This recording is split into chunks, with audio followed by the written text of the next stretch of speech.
Hey guys, welcome back. This is the 2023 Jeep Grand Cherokee L Summit. And as you can see, it's beautiful and it's super dirty. I apologize for how dirty it is. It's been a little crazy here weather-wise, and my sprinklers are back on, which means lovely hard water.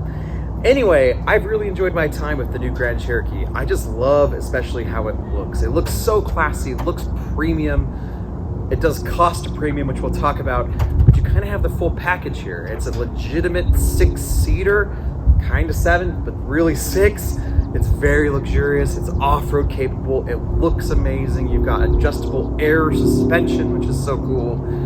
And I think it's a legitimate contender if this is what you're in the market for and you're capable of paying for it. So let me take you for a drive. I'll show you the interior, the exterior, and we'll go from there. So here it is. I love the silver Zenith paint with these silver wheels. I think it's so cool. I'm typically a fan of black wheels, but I think especially here with that silver paint, they look awesome. And like the L, I think honestly is the way to go. It's just a little bit more money, has more space, and I think it looks just as good, if not better. There's something just about the elongated shape that I really like. And again, I think if you're in the market for something that's going to seat your family and you can take off road and it's very luxurious, you're going to be pretty happy. Jeep's done a great job. Like my dad said, I can't believe this is a Jeep. Coming into the interior, just even looking at the door, you can tell this thing is serious business when it comes to luxury. Beautiful, beautiful stitching. Lovely buttons, the speaker cover, the materials are top tier, highly adjustable seats, very comfortable seats. You can adjust them every which way.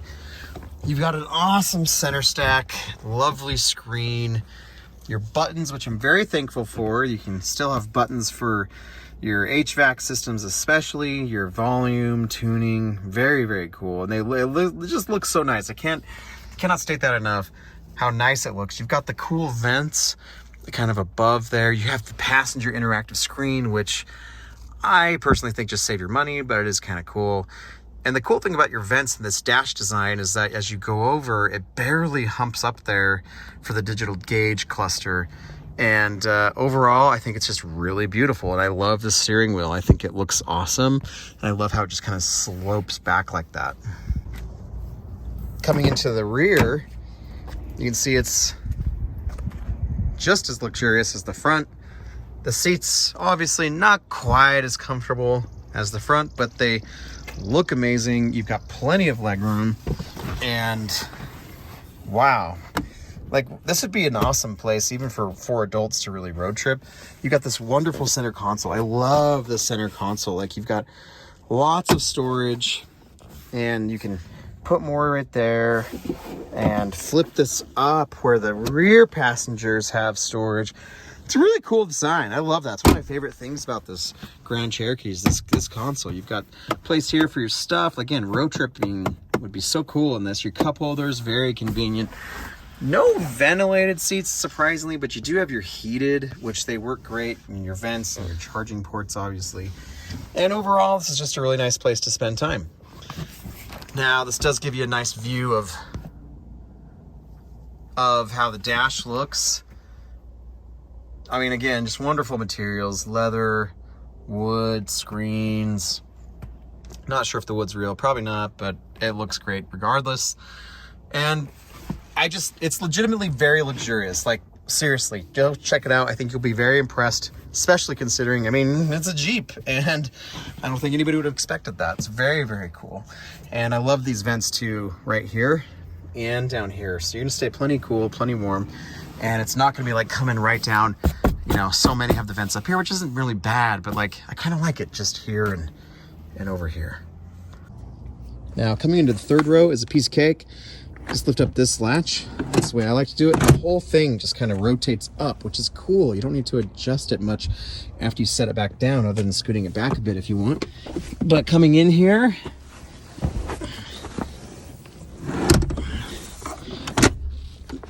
there we go. It's only room for 2, and that's okay. But you do have a decent amount of space. I wouldn't say it's as comfortable as our Telluride, but this is not bad. I like how it's just kind of open here. And I mean, the seats are not all the way back in the second row, but you can see they still have decent leg room, and it's plenty comfortable for even two. I'm 5'9". My head's not touching the roof. I've got plenty of space there for my head, and especially since it's kind of large. And you got your cool vents here too, like very well thought out. And overall, I just think it's really great. And then you've got the easy access to that storage. So then to get out, simply just pull up on that, push the seat, and there you go. Honestly, it's one of the easier third rows to get in. And push that back, slide it back, boom, there you go. As for cargo, with the third row up, that's pretty good. Honestly, that's, I think, better than our Telluride even. Pretty good space.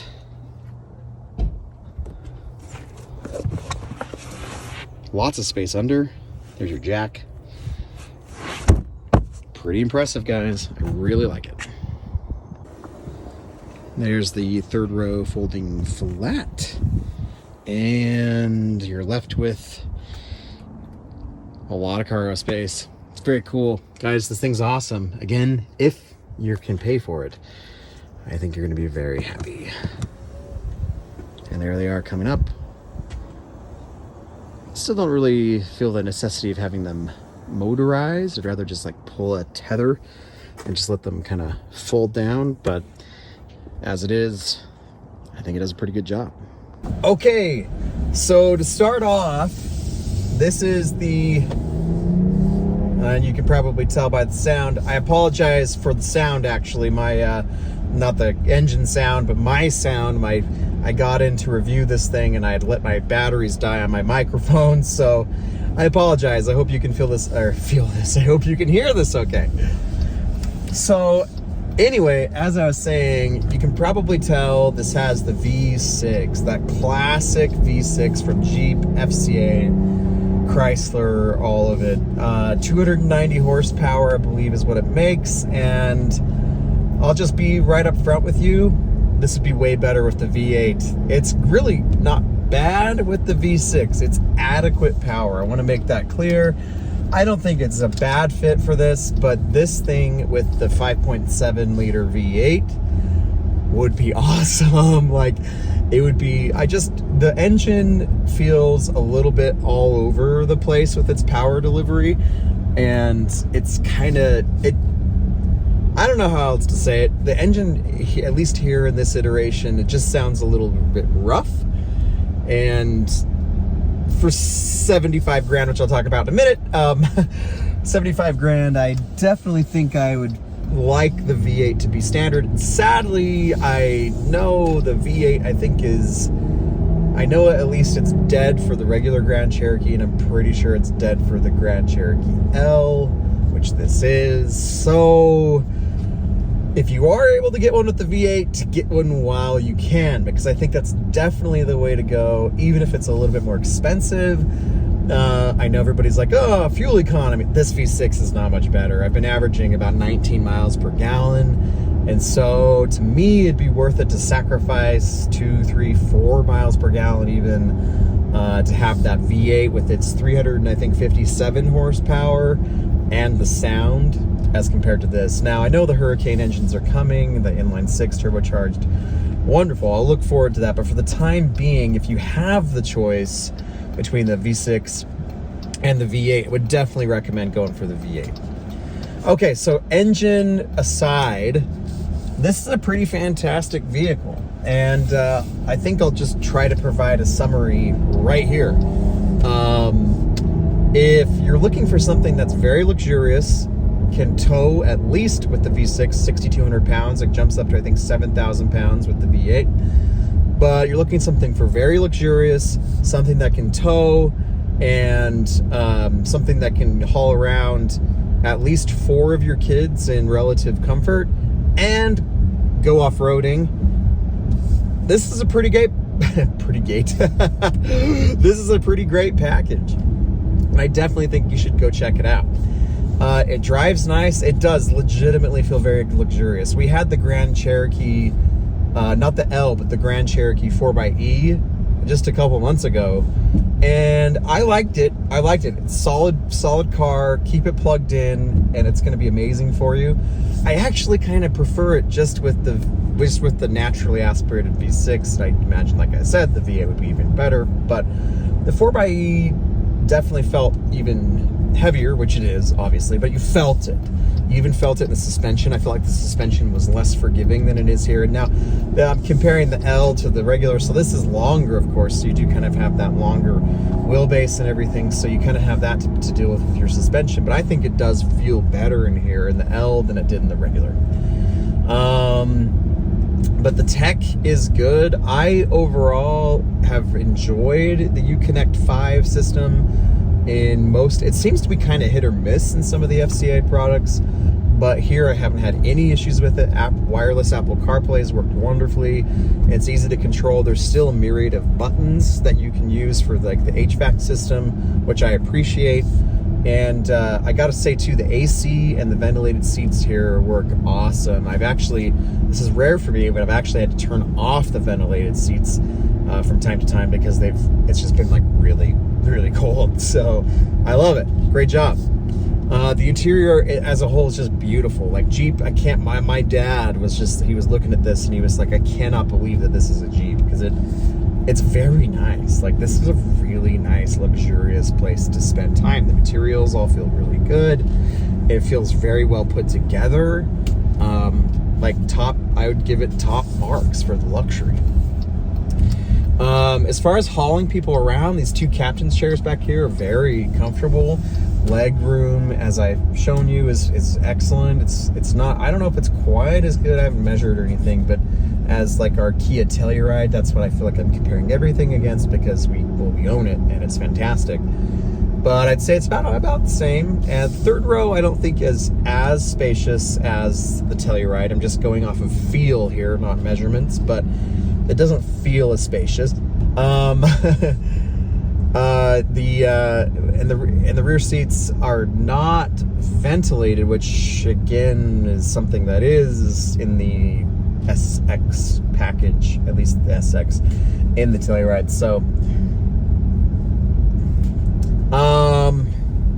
other than that, I gotta say I'm a pretty big fan of the Grand Cherokee. I think it looks really good. It looks premium. It looks prestigious, and even more so on the interior. It rides well. This air suspension's really cool. I mean, you can raise it way up for additional I can't talk today, apparently. Ground clearance. I don't know who actually is going to take these off-roading. I wouldn't. I mean, this is such a nice car. It's so luxurious. I mean, I don't know, I'd probably just buy a Wrangler if I was really into off-roading. But I guess if you're wanting to go off some trails and maybe not rock crawl and stuff, like, this is a great choice. You can raise it up, have tons of ground clearance, be comfortable doing it, and just know that it's built for it. Like, this is made for off-roading. And so I haven't taken it off-road, but knowing that it was kind of made for it, I can at least speak to how it does on-road. And I'd say, from what I've read off-road, it seems to do the best of both worlds pretty well.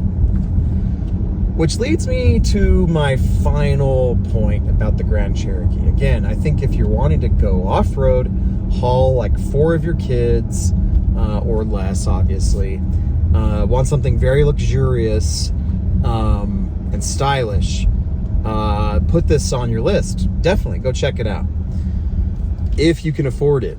And that's my final point here. So the Summit L that I'm in right now starts at 65 grand. Starts. If you want all the crazy stuff, like, let me tell you, if you want the crazy stuff like silver Zenith paint, which I think looks very cool with these silver wheels. That's $500. If you want the Advanced Pro Tech Group 4, which gives you head-up display, night vision, which is pretty cool. I don't know if it's necessary, but it's pretty cool. The rear view auto-dimming digital display mirror, which also is cool. I don't know if it's necessary. Interior rear-facing camera, also cool. Don't know if it's necessary. That's almost $2,400 extra. And then if you get the Luxury Tech Group 5, which has simply manual second row window shades, those are $420. And then if you want the 19 speaker Macintosh stereo with the 950 watt amplifier, that's another $2,000. And if you want the front passenger interactive display, that's another $1,000. All total with destination, you are looking at $73,515. And I gotta say, that's a lot of money. So $73,515. Ooh, if that's worth it is going to be totally up to you. Keeping in mind, this is not the top trim, and ventilated second row seats, which I hate to always bring up the Telluride. Ooh, there's a nice Bronco right there. I hate to always bring up the Telluride, but let me just tell you. So ours 2022. We got it for just under 50 grand, fully loaded SX Prestige. We just tested the Telluride SX Prestige with the X Pro package. That was 55 grand. So this is about $20,000 more than something like the Telluride, which again, is not going to be nearly as off-road capable. It's not quite as luxurious, but it kind of is. You have second row ventilated, all that. Like, it has a lot of the same options. No, it doesn't have like night vision, stuff like that. But is this 20, and I think that the third row in the Telluride has a little bit more room. It might even have a little bit more room in the second row. So it comes down to, is this $20,000 more luxurious and off-road capable? Definitely more off-road capable. Although the Telluride with the X Pro package isn't bad. But again, $20,000 more. Is that going to be worth it to you?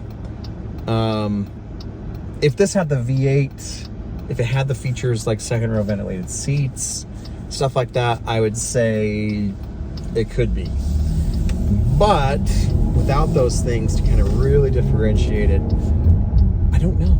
So that kind of sums up my thoughts about the Grand Cherokee L. I've had my kids in here. They all fit comfortably. They're small kids, you know, young. But it's a great family hauler. You can go off-road, be in luxury, you know, has all the beautiful screens. Some things I just don't think you need. The passenger interactive display, the night vision, cool, but it's just more. And I don't know if it necessarily makes the car better, but those are kind of my thoughts. If dropping, you know, 73, 74 grand on one of these sounds good to you, then I would say go for it. It's a fantastic car, and I think if you're down with the styling, which I think most people would be, it's beautiful. I think that you'll have a lot to like here. So anyway, thanks everybody. Talk to you later. See ya.